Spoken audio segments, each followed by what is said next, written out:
welcome to Practical Diplomacy. This is just a short one, but it's worth giving it a thought. Maybe it applies to you, maybe you'll want to work on it. So ask yourself this: am I an integrator of people? Am I bringing together different folks? If yes, you already have a very important characteristic of a good diplomat.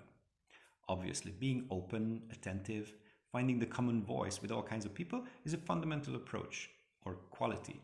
But for example, when you have two very different friends, can you bring them together in harmony, establishing the rhythm, the vibe between them, without any awkward pauses or uncomfortable grins? Yeah, this is another element of the art called diplomacy.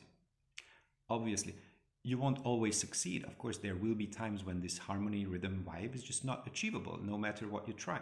And also, there are people who just don't want to be social, and that's fine. But the more you do it, the better you get in finding those little details, those topics that may serve as a lead to start them interacting.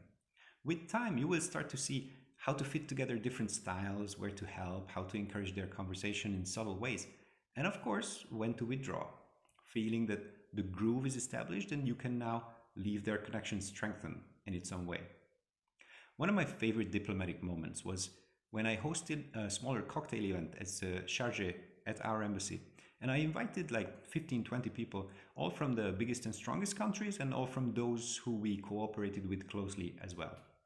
And so I hear the deputy head of mission of the US embassy and the deputy head of mission of the Chinese embassy are both coming. And I knew that they have both recently arrived there, so I was determined to bring them together. The first time I meet them, the first time they meet each other. Now, at these diplomatic events, there's a lot of random mingling going on. But as you can imagine, you will very rarely see a Chinese and an American diplomat casually chatting around. So it was quite the task. Plus, there's not really any common topic that can automatically bring them together. The two great powers, they're competitors in virtually everything. So the Chinese colleague arrives first of the two. I welcome her, we go around, introductions with others, all casual, we are chatting. I am honestly complimenting the truly amazing parts of China I have visited so far. And then when we touch upon hobbies, it turns out that she loves long distance running.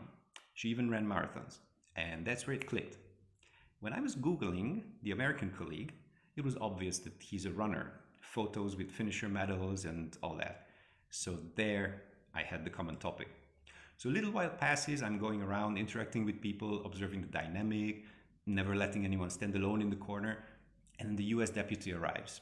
I welcome him, we chat a bit, we go around. I casually introduce the two to each other, we even kind of move on, and then I say, oh, actually, it turns out that you are both really great in running.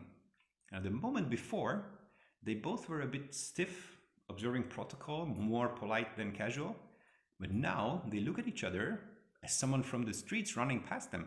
And in a few minutes, when we are debating which running shoes are the best or how much the uphill hurts at the end of a half marathon, we are like enthusiastic kids chatting about their beloved hobby. And at a point, I let them continue. I moved on to other guests, but I quietly asked a member of my staff to take a photo of them because I wanted to preserve this moment when I brought together the Chinese and American deputies in such a human situation. Yes, there will be many days when their opponents sitting behind their flags, speaking on the record, but when these two humans look at each other, inside they will have a little smile. Inside they will also see the human behind the flag. Oh, and before we go, another extra lesson that we learn from this: Google your partners. Get all the info you can, because it always helps find the common denominator. It always makes it easier to access the human, not only the professional colleague. Thanks for watching, keep promoting peace, and see you in the next chapter.